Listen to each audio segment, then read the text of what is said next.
Bismillahirrahmanirrahim. Assalamualaikum warahmatullahi wabarakatuh.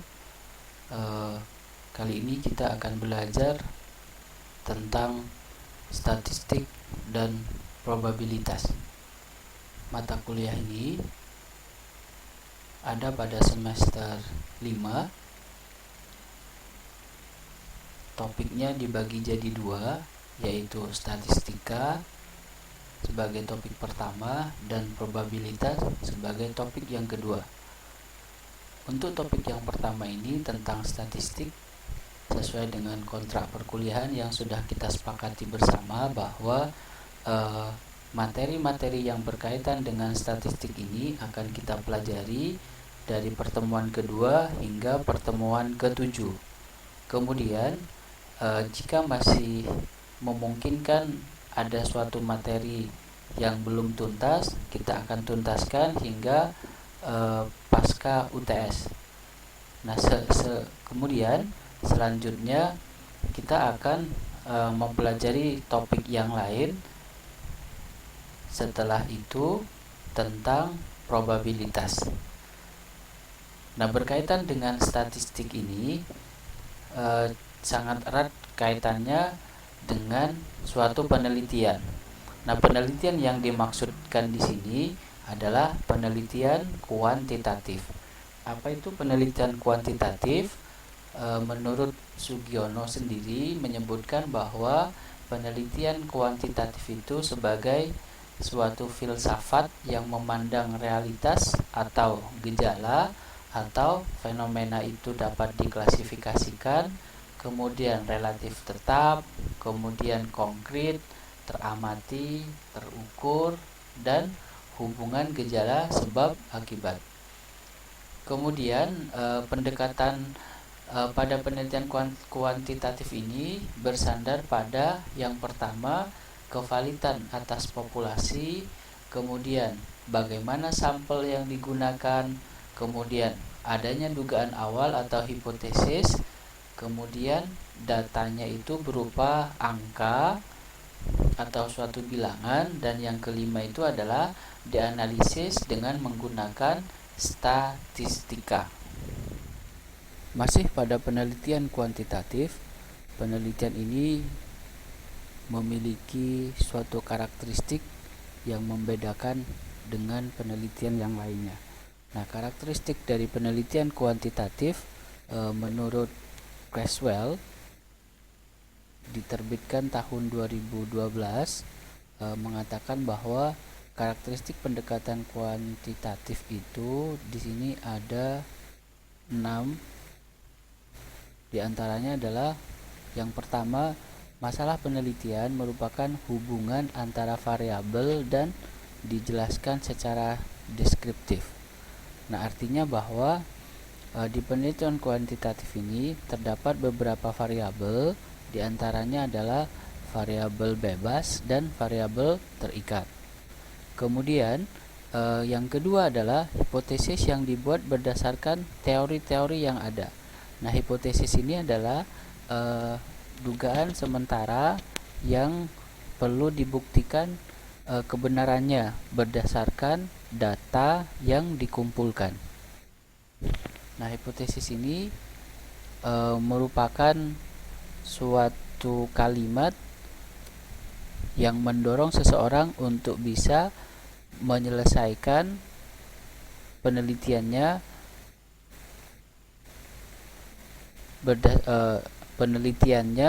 dengan dasar keinginan bagaimana penelitian ini bisa berhasil. Kemudian yang ketiga itu adalah rumusan masalah dan hipotesis harus spesifik, kemudian terbatas, terukur, dan tentu dapat diobservasi. Nah, setelah ditentukan rumusan masalah, langkah berikutnya adalah bagaimana pengumpulan data penelitiannya. Nah, cara-cara atau strategi-strategi yang digunakan oleh peneliti dalam mengumpulkan data biasanya disediakan instrumen suatu penelitian yang akan digunakan di dalam pengumpulan data tersebut. Instrumen penelitian ini bisa berupa pertanyaan, Dalam hal ini yang dimaksud adalah dengan memberikan tes, dan ada juga yang mengharapkan sebuah respon. Dalam hal ini non-tes begitu.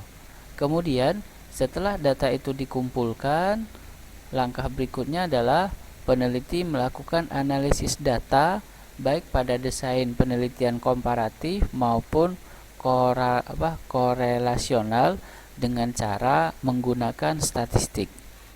Jadi, pendekatan kuantitatif itu sangat identik sekali dengan penggunaan statistik. Kemudian yang terakhir adalah setelah analisis data itu dilakukan, langkah berikutnya adalah tentu si peneliti sendiri harus membuat suatu laporan, sehingga penulisan laporan penelitian ini dengan menggunakan standar jelas dan baku. Artinya yaitu memiliki kriteria evaluasi, objektif, dan tidak bias. Dalam penelitian kuantitatif, sebagaimana yang sudah dijelaskan tadi, di sini ada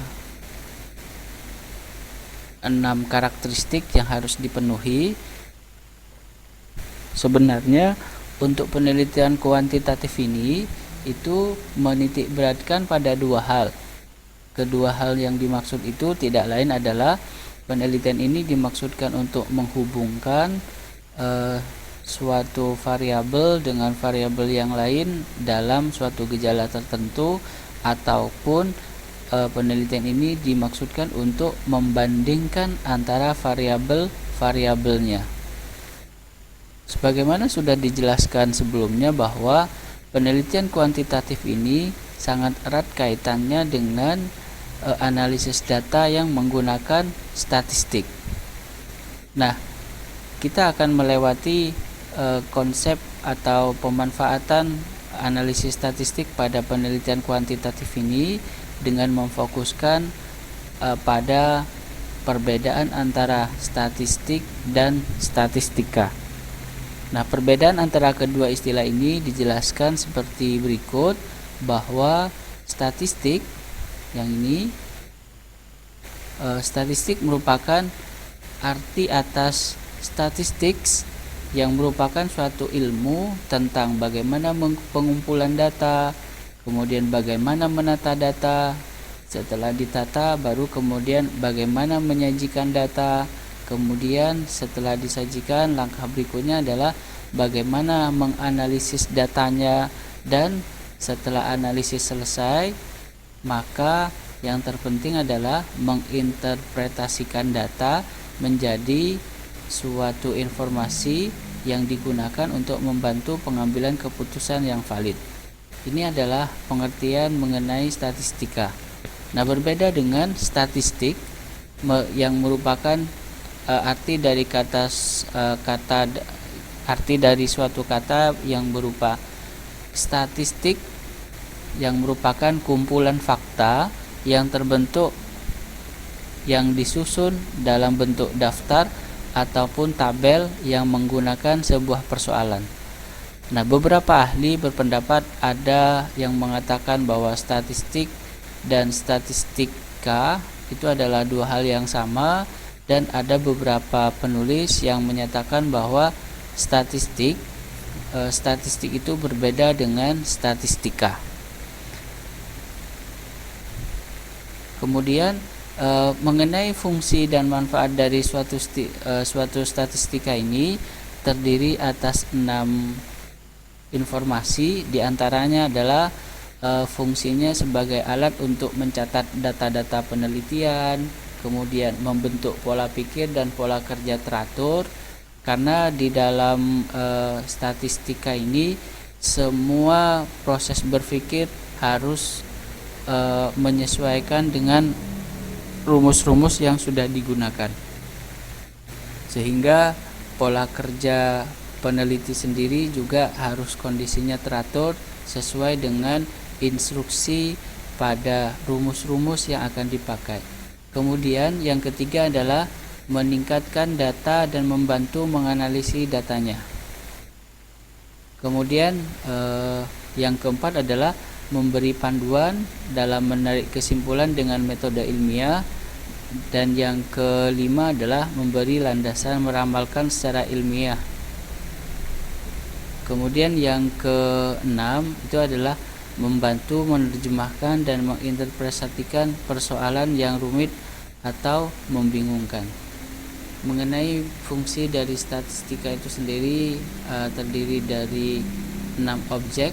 Kemudian berikutnya adalah menggunakan manfaat. Sementara itu untuk manfaatnya sendiri adalah menggunakan sampel yang sesuai dengan objek yang diteliti, kemudian membaca data untuk memperoleh keputusan, kemudian memilih adanya perbedaan atau tidaknya atas kelompok data, yang kemudian melihat adanya hubungan atau tidaknya antar variabel. Berikutnya adalah menentukan prediksi yang akan datang, kemudian melakukan interpretasi atas data. Yang keempat adalah melakukan evaluasi bagi pemangku kepentingan. Nah, itulah beberapa informasi mengenai fungsi dan manfaat dari statistika. Dalam penggunaan statistik untuk kepentingan perhitungan terdapat dua hal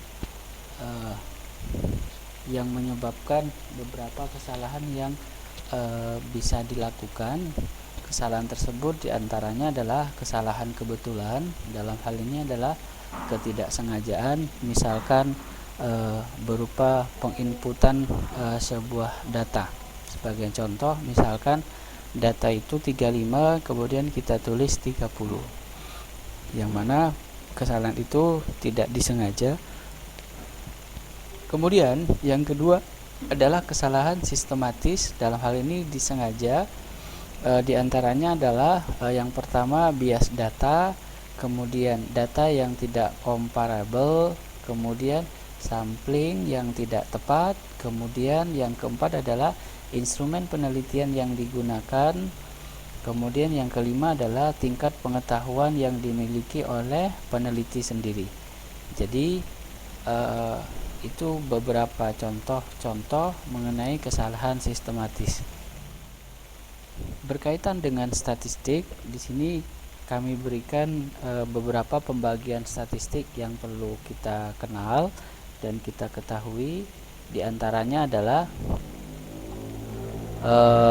pembagian statistiknya berdasarkan cara menganalisis data. Di sini ada dua, yaitu deskriptif dan inferensial. Sementara untuk berdasarkan bentuk parameternya dibagi menjadi dua, yaitu parametrik dan non parametrik. Marilah kita kaji bersama mengenai pembagian statistik ini sebagaimana yang sudah kita jelaskan tadi. Yang pertama adalah statistika deskriptif. Nah, apa ini statistika deskriptif? Yaitu sebagai statistik unvariat, di mana statistika ini hanya digunakan untuk menganalisis satu variabel penelitian tanpa menarik kesimpulan atau prediksi. Nah, salah satu di antaranya biasanya dinyatakan dalam bentuk sebuah tabel-tabel, misalnya menentukan frekuensinya dan lain sebagainya. Kemudian statistik deskriptif itu berbeda dengan statistik inferensial. Nah, statistik inferensial setelah menyajikan data, kemudian dilakukan analisis secara sederhana. Nah, inferensial ini biasanya digunakan untuk menafsirkan data secara komprehensif dan membuat kesimpulan dari dua variabel. Dalam hal ini dua variabel itu kita sebut sebagai bivariat, sementara untuk multivariabel atau lebih dari dua variabel itu kita kenal dengan istilah multivariat.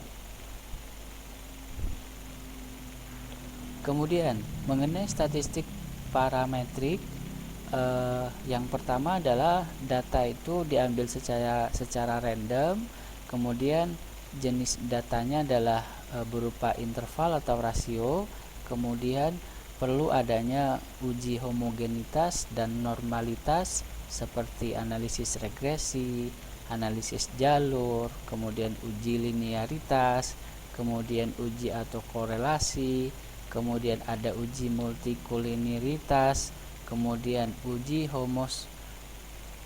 homoskedasitas, dan tentu yang terakhir adalah uji heterokedasitas. Nah, di sini dalam pengujian tersebut ada sebuah R di mana rentang R itu terletak pada min 1 sampai 1. Nah, R yang bernilai 1 atau koefisien korelasi bernilai 1 ini sebagai koefisien positif terbesar, sementara kalau untuk negatif 1 sebagai koefisien negatif terbesar, dan 0 merupakan koefisien terendah. Nah, nanti pada beberapa sesi kita akan membahas mengenai koefisien korelasi di sini. Kemudian yang berikutnya adalah statistika korelasional. Nah, korelasi sebenarnya merupakan suatu korelasional adalah suatu kegiatan penelitian yang menghubungkan dua variabel atau lebih. Kemudian tertentu terdapat koefisien korelasi yang dinyatakan dalam R. Kemudian korelasi sendiri itu merupakan suatu istilah untuk mengukur kekuatan hubungan antar variabel. Nah, kekuatan ini bisa kuat atau lemah, kemudian tinggi atau rendah. Kemudian berikutnya adalah statistika komparatif. Nah, statistika komparatif ini di sini kita mengenalkan beberapa istilah berkaitan dengan komparatif. Yang pertama adalah compare, yang artinya adalah bandingan.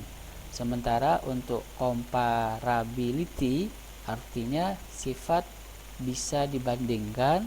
Kemudian ada comparable, artinya sebanding atau bisa juga dikatakan dapat dibandingkan. Kemudian ada juga istilahnya adalah komparatif, artinya yang bertalan dengan perbandingan. Kemudian ada juga istilahnya adalah comparison, yang berarti perbandingan atau pembandingan. Nah, di dalam statistika komparatif di sini ada yang namanya istilah uji komparasi. Apa itu uji komparasi? Uji komparasi itu adalah untuk mengetahui atau membandingkan ada tidaknya suatu perbedaan antara dua variabel penelitian atau dua sampel penelitian. Jadi di sini ada ada statistika korelasi. Korelasi itu menghubungkan. Ada yang namanya statistika komparatif, yaitu membandingkan ada atau tidaknya sebuah perbedaan antara dua sampel penelitian.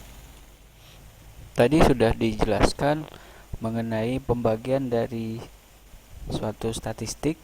Nah, selanjutnya hal yang terpenting dalam statistik itu adalah kita harus mengenal arti atas suatu populasi, sampel, dan data. Populasi adalah seluruh objek yang ingin diketahui besar karakteristiknya. Kemudian kalau sampel itu adalah sebagai objek populasi yang memiliki karakteristik sama dengan karakteristik populasinya yang ingin diketahui besarnya karakteristiknya. Sementara untuk data itu adalah kumpulan fakta atau angka atau juga segala sesuatu yang dapat dipercaya kebenarannya sehingga dapat digunakan sebagai dasar menarik suatu kesimpulan. Nah, ketiga hal ini menjadi penting sebagai dasar di dalam mengumpulkan suatu data penelitian untuk yang kemudian dianalisis dengan analisis statistik. Kemudian ini adalah beberapa contoh mengenai unsur-unsur atau observasi dalam suatu data. Di antaranya adalah ada elemen atau unsur yang mana elemen ini sebagai salah satu contoh yang ada di sini itu adalah semua tenaga pengajar adalah suatu elemen. Kemudian ada sebuah variabel. Variabel di sini adalah hasil yang diketahui, besarnya datanya berapa.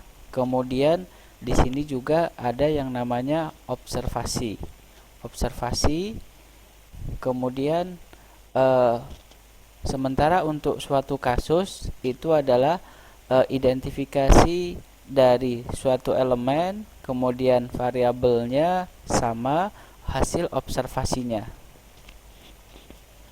Kemudian berkaitan dengan data, di sini ada beberapa hal yang harus kita ketahui, yaitu ada kuantitatif, yang ini dalam bentuk numerikal, yang terdiri atas diskrit. Diskrit itu adalah data atau tipe data yang diperoleh dari hasil perhitungan. Kemudian ada data kontinu yang diperoleh dari hasil pengukuran. Kemudian untuk tipe data kualitatif itu biasanya bentuknya berupa atribut atau verbal. Jadi hanya informasi lisan dari sebuah data begitu, atau dari sebuah subjek. Nah,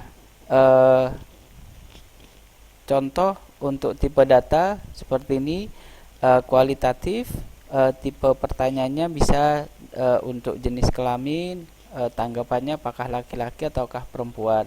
Sementara untuk kuantitatif, seperti yang sudah saya sampaikan tadi, ada diskrit dan ada kontinu. Nah, contoh diskrit sebagai hasil perhitungan, misalkan kita ditanya mengenai jumlah anggota keluarga yang menjadi tanggungan Anda sekarang, misalkan begitu, ada berapa orang begitu, itu dihitung hasil perhitungannya. Kemudian kalau ada kontinu, biasanya itu hasil pengukuran, seperti rata-rata pengeluaran per bulan dalam setahun terakhir ini berapa, itu diukur kira-kira apakah 600.000 per bulan atau 1,2 juta per bulan dan lain sebagainya. Kemudian untuk skala pengukuran di sini memungkinkan suatu data diskrit itu timbul dari pengukuran melalui proses perhitungan yang meliputi nominal, ordinal, interval dan rasio. Nah, kita cek apa arti nominal itu. Nominal adalah data terhimpun tanpa memperhatikan urutan. Sementara itu untuk ordinal adalah data terhimpun yang memperhatikan urutan. Jadi ada yang memperhatikan urutan dan ada yang tidak memperhatikan urutan. Kemudian ini kami berikan contoh suatu data nominal dan ada contoh data ordinal. Seperti yang sudah disebutkan tadi bahwa nominal itu adalah data terhimpun tanpa memperhatikan urutan. Nah, salah satu contohnya misalkan jenis sabun cuci yang saudara gunakan selama sebulan terakhir. Nah, ini tidak memperhatikan urutan. Apakah sabun cuci batangan dulu kah atau apa dan lain sebagainya. Demikian pula untuk list pertanyaan kedua, yaitu di mana saudara membeli sabun cuci tersebut. Nah, ini juga tidak memperhatikan suatu urutan. Sementara untuk data ordinal ini adalah memperhatikan urutan. Misalkan selama saudara berbelanja di Mataram Jaya Supermarket, apakah pelayanan yang saudara terima memuaskan? Nah, di sini urutannya adalah sangat tidak memuaskan, memuaskan, netral, memuaskan, dan sangat memuaskan. Salah satu contoh yang lain misalkan, apakah harga-harga yang ditawarkan di Mataram Jaya Supermarket tergolong mahal? Urutannya adalah sangat mahal, cukup mahal, netral, cukup murah, atau sangat murah. Nah, itu adalah salah satu contoh data-data yang dalam hal ini sebagai kelompok data nominal maupun sebagai data ordinal. Kemudian jika Anda nanti diberikan untuk menyusun sebuah kuesioner. Nah, kuesionernya nanti apakah Anda akan menggunakan tipe data nominal ataukah menggunakan tipe data ordinal. Nah, seperti yang sudah saya sebutkan tadi, di sini kami berikan tahap-tahap di dalam menyusun kuesioner dan menyusun survei. Nah, ini salah satu contoh strategi dalam penyusunan kuesioner. Yang pertama itu adalah tentu harus ada persiapan terlebih dahulu, kemudian penetapan isi pertanyaan, kemudian penetapan tipe pertanyaan, kemudian silahkan kembali menyusun suatu kalimat, kemudian tentukan mana pertanyaan yang akan ditanyakan terlebih dahulu urutannya. Kemudian yang keenam, tetapkan karakteristik fisikalnya. Baru setelah itu yang terakhir adalah uji pendahuluan dan perbaikan. Ini salah satu contoh untuk kuesioner. Misalkan seperti ini, pilih salah satu dari dua pertanyaan berikut dengan menjawab iya atau tidak. Lontarkan sekeping uang logam Rp100. Jika yang muncul adalah angka, pilih pertanyaan A, dan jika yang muncul adalah gambar rumah, maka pilihlah pertanyaan B. Nah, pertanyaan A-nya adalah apakah toko yang saudara kelola menggunakan jasa jaminan dari bank selama setahun terakhir. Kemudian yang B itu adalah apakah toko yang saudara kelola dibuka pada jam 7 pagi. Nah, kemudian ini dihitung dengan menggunakan rumus seperti ini, rumus peluang. Nah, rumus peluang ini akan kita pelajari pada topik pembahasan peluang.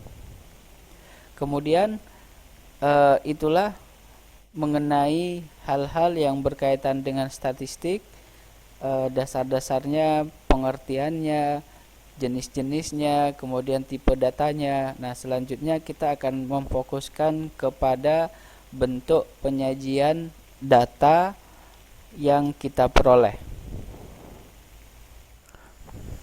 Penyajian data yang akan kita lakukan di sini kita kelompokkan jadi dua, yaitu data tunggal dan data kelompok. Kita awali dulu dengan penyajian data kelompok.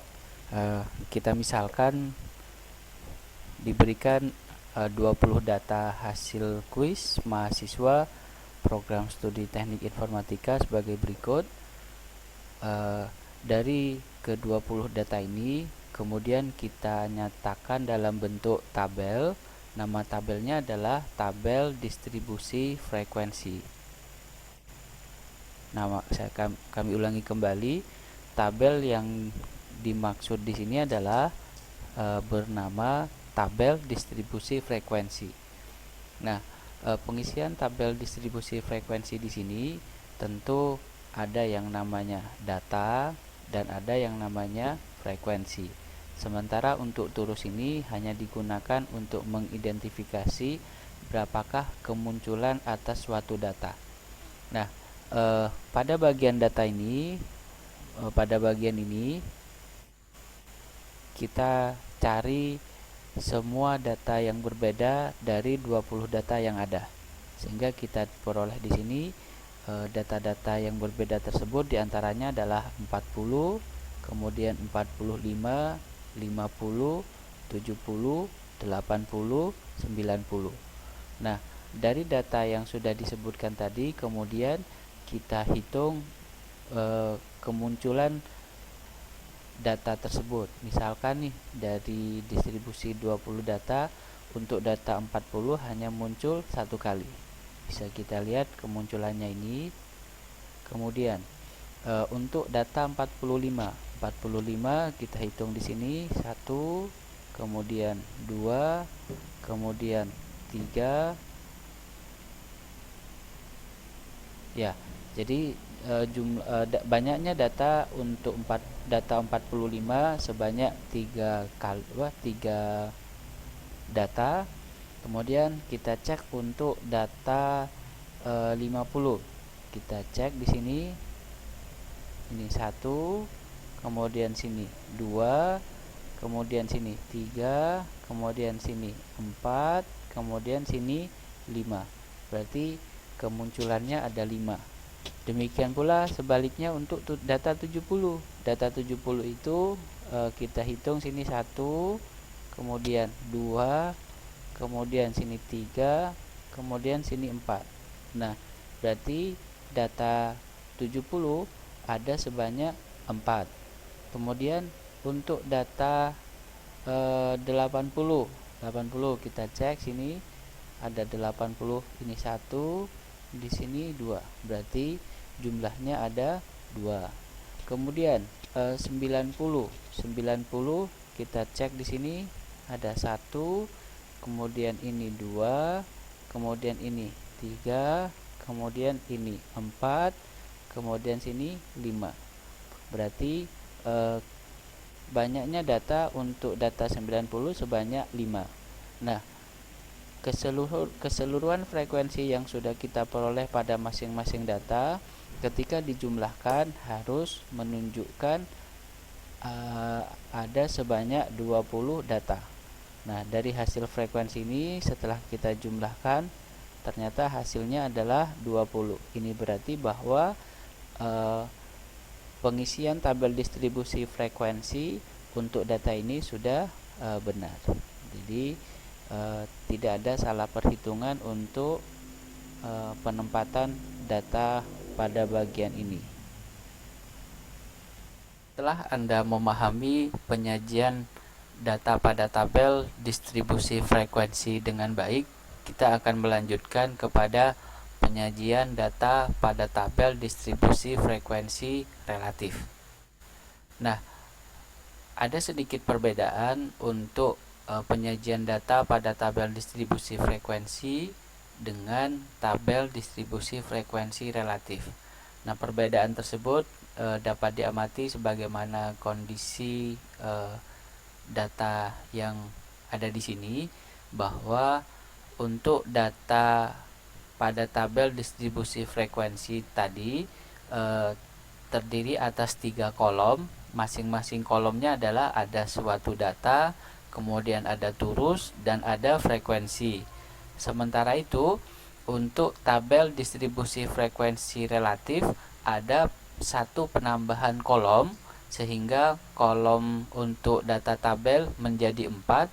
Di antaranya adalah ada kolom data, kemudian kolom turus, kemudian kolom frekuensi, dan kolom frekuensi relatif.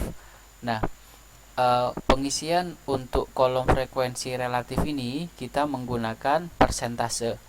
Bagaimana mendapatkan nilai persentase untuk masing-masing data, yaitu dapat dilakukan dengan cara banyaknya frekuensi yang muncul pada data tersebut dibagi dengan jumlah seluruh data. Ingat kembali bahwa ini adalah jumlah seluruh data. Jadi datanya sebanyak 20.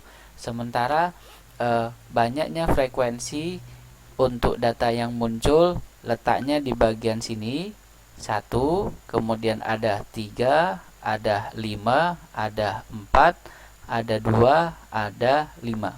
Nah, selanjutnya kita akan mengisi tabel distribusi frekuensi relatif, khususnya pada bagian frekuensi relatif yang menggunakan persentase. Pengisian tersebut dilakukan dengan perhitungan sebagai berikut, yaitu frekuensi untuk data 40 adalah 1, berarti kita dapatkan 1 dibagi banyaknya data yaitu 20, kita kalikan dengan 100%.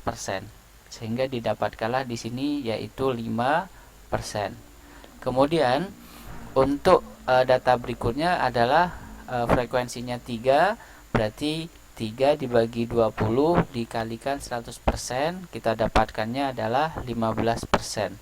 Demikian pula sebaliknya untuk data 50, kemudian ada data 70, kemudian ada data 80, dan ada data 90.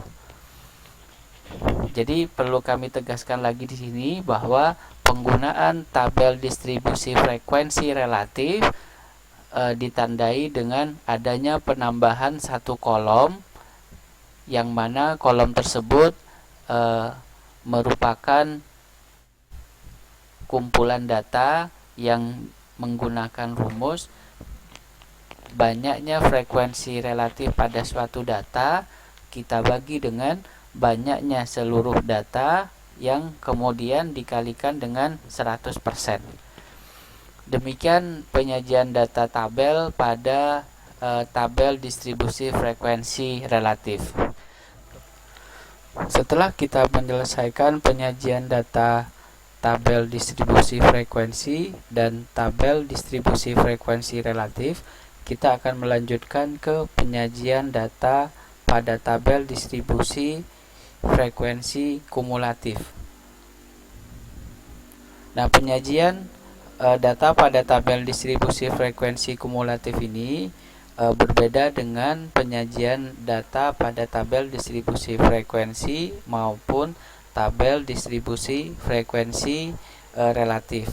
Nah, untuk tabel distribusi frekuensi kumulatif itu dibagi menjadi dua, yaitu tabel distribusi frekuensi kumulatif kurang dari yang ini sama tabel distribusi frekuensi kumulatif atau lebih dari yang seperti ini. Nah, untuk penyajian data tabel distribusi frekuensi kumulatif kurang dari pada kolom data kita menggunakan istilah kurang dari 40, kurang dari 45, kurang dari 50, kemudian kurang dari 70, kurang dari 80, dan kurang dari 90. Di sini ada suatu penambahan data, yaitu data setelah 90. Yang paling dekat kita pilih 91, berarti kita bisa mengatakan kurang dari 91. Nah, kita ketahui bahwa tadi untuk frekuensi distribusi frekuensi pada data, kita ketahui data 40 itu adalah 1, kemudian 3, 5, 4, 2, 5. Ini sama seperti ketika kita membuat tabel distribusi frekuensi. Nah, pada frekuensi kumulatif kita berikan di sini keterangan satu kolom pada bagian sini. Kami tandai sini pada bagian sini itu adalah keterangannya frekuensi kumulatif atau disingkat dengan FKUM. Nah, di sini kita mulai dari 0 gitu ya, yang menunjukkan bahwa data kurang dari 40 itu tidak ada. Nah, begitu. Sementara untuk data kurang dari 45 itu adalah 1. 1 ini diperoleh dari sini. Nah, dari sini kita perolehnya. Kemudian untuk data berikutnya yaitu data kurang dari 50, maka data 45 untuk data 40 dan 45 ini masuk pada kelompok kategori ini. Oleh karena itu ini kita jumlahkan, kemudian kita tempatkan ke bagian sini. Nah, sekarang kita masuk pada data kurang dari 50. Nah, untuk data kurang dari 50 ini berarti data 40, kemudian data 45, data untuk 50 masuk pada kelompok kategori ini. Oleh karena itu ini kita jumlahkan semuanya, yaitu 1 tambah 3 tambah 5. Hasilnya adalah 9. Kemudian saya beri penjelasan lagi untuk data yang 80 sekarang.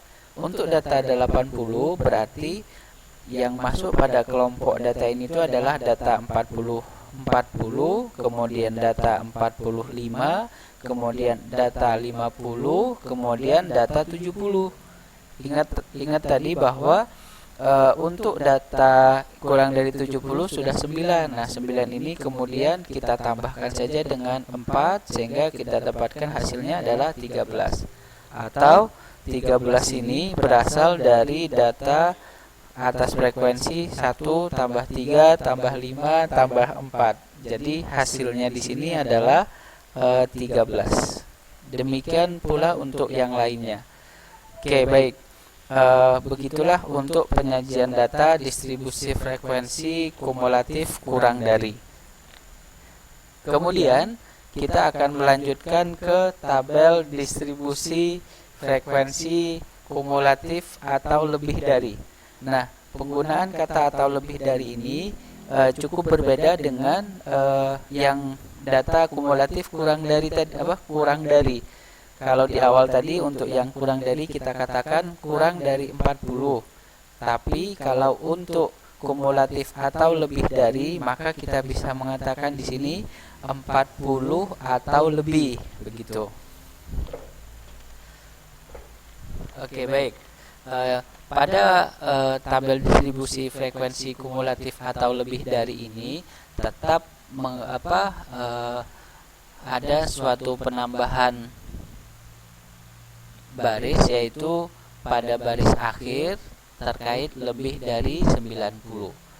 Nah, kita ketahui tadi bahwa frekuensi untuk data 40 itu adalah 1, kemudian ini 3, 5, 4, 2, dan 5. Nah, sekarang cara pengisian untuk kolom frekuensi kumulatif atau lebih dari. Berarti kita bisa mengatakan bahwa 40 atau lebih itu berarti data 40 hingga data 90 masuk ke situ. Oleh karena itu jumlahnya untuk fkum atau banyaknya untuk fkum itu langsung ke seluruh data yang ada. Kemudian untuk data 45 atau lebih, ini berarti menunjukkan bahwa untuk data 40 tidak termasuk kelompok bagian data ini.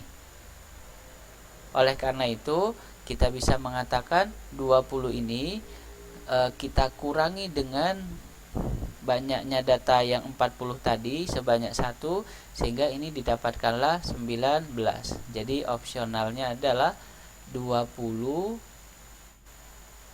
dikurangi 1. Nah, 1 ini berasal dari mana? 1 ini berasal dari sini. Oke, baik. Kemudian untuk mengisi data pada baris berikutnya, yaitu data 50 atau lebih, maka solusi untuk pengisian data ini itu adalah kita tulis di sini 19. 19 ini berasal dari data ini, yang kemudian ini dikurangi dengan yang ini, dengan 3. Berarti 19 kita kurangi dengan 3. Nah, sehingga kita peroleh 19 kurangi 3 adalah 16. Jadi redaksinya sama seperti tahap yang pertama, yaitu 3 ini berasal dari sini. Nah, kemudian untuk data 70 atau lebih. 70 atau lebih berarti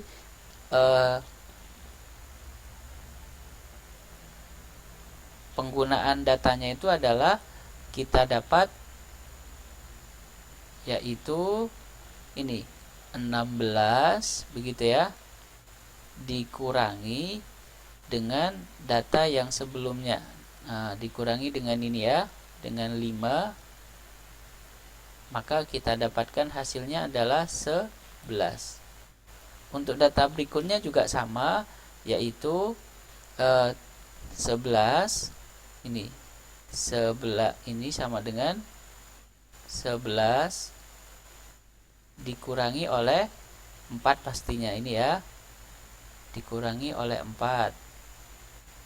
Kemudian data berikutnya ini diperoleh dari 7 dikurangi berapa?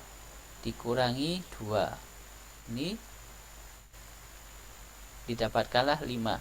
Maka untuk berikutnya itu adalah 0 ini dapat dari mana? Yaitu 5 dikurangi 5 yang ada di sini. Berarti 5. Berarti 0. Nah, untuk memastikan bahwa tabel distribusi frekuensi kumulatif kurang dari atau lebih dari ini, penandanya di bagian sini. Penandanya adalah pada baris akhir data di sini nilainya adalah 20. Ini sebagai penandanya 20, sementara untuk yang tabel distribusi frekuensi kumulatif atau lebih dari, penandanya itu adalah pada baris akhir itu adalah 0. Nah, yang ini sebagai penanda atas proses kita itu sudah benar ataukah tidak. Begitulah cara menyajikan data distribusi frekuensi kumulatif kurang dari dan tabel distribusi frekuensi kumulatif atau lebih dari. Setelah Anda menguasai penyajian data pada tabel distribusi frekuensi kumulatif ini, kita akan melanjutkan kepada tabel distribusi frekuensi relatif kumulatif. Nah, penyajian data pada tabel distribusi frekuensi relatif kumulatif sesuai dengan namanya. Di sini ada kalimat yang menyatakan tabel distribusi frekuensi relatif.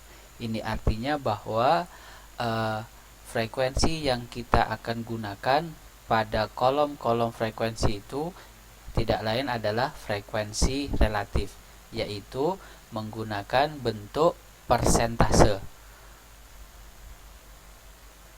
Nah, bentuk untuk tabel distribusi frekuensi relatif kumulatif ini juga sama, dibagi menjadi dua, yaitu tabel distribusi frekuensi relatif kumulatif kurang dari dan tabel distribusi frekuensi relatif kumulatif atau lebih dari. Jadi hampir sama dengan tabel distribusi frekuensi kumulatif kurang dari maupun tabel distribusi frekuensi kumulatif atau lebih dari. Nah, di sini kami sajikan beberapa bentuk frekuensi supaya Anda bisa memperoleh gambaran terkait dengan penyajian untuk data ini. Nah, penyajian untuk data ini kita ketahui bahwa untuk tabel frekuensi kita ketahui pada slide tabel distribusi frekuensi yaitu 1, 3, 5, 4, 2, 5. Nah, ini berasal dari tabel distribusi frekuensi. Kemudian di sini juga ada tabel frekuensi kumulatif yang bagian ini, begitu ya. Yang ini sudah kita dapatkan tadi di awal. Nah, selanjutnya kita akan menggunakan frekuensi relatif kumulatif, yaitu ini diperoleh dari 0 ini diperoleh dari frekuensi kumulatif ini adalah 0 dibagi 20 yang kemudian ini kita kalikan 100. Nah, 0 ini berasal dari mana? 0 ini diperoleh dari sini. Nah, dari bilangan ini. Kemudian untuk 5 ini diperoleh dari mana? 5 kita tulis dulu, berarti 5 dibagi mohon maaf, saya ulang kembali. 5 ini diperoleh dari mana? 5 ini diperoleh dari ini. 1 dibagi 20 ini kita kalikan dengan 100. Nah, 1 ini berasal dari mana? 1 ini berasal dari sini. Nah, dari data ini. Kemudian 20 ini berasal dari mana? Dari 4 ini kita bagi dengan 20 dikalikan 100. Jadi prosesnya nanti akan seperti ini. 4 dibagi 20 kita kalikan dengan 100 sehingga hasilnya di situ adalah 20. Kemudian di sini ada 9.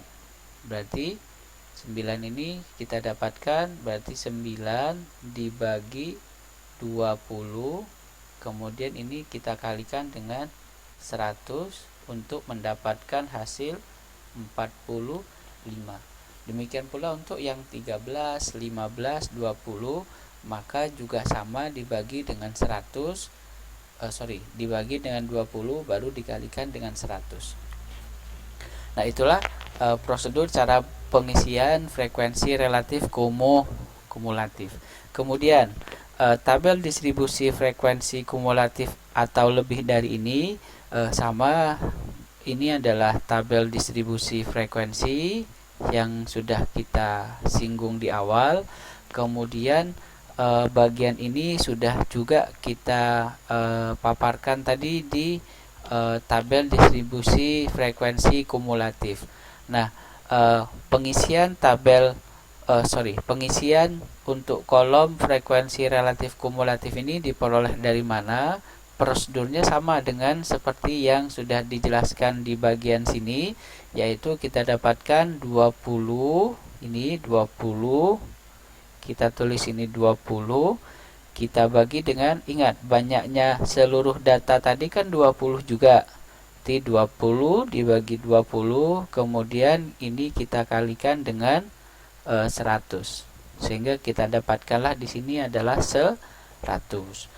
Kemudian 95 ini dapat dari mana? 95 ini dari 19 dibagi 20 dikalikan 100.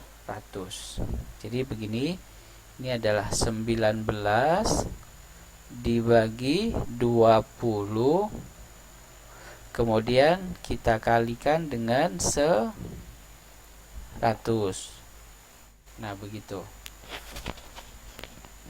Didapatkanlah hasilnya adalah 95 dan seterusnya.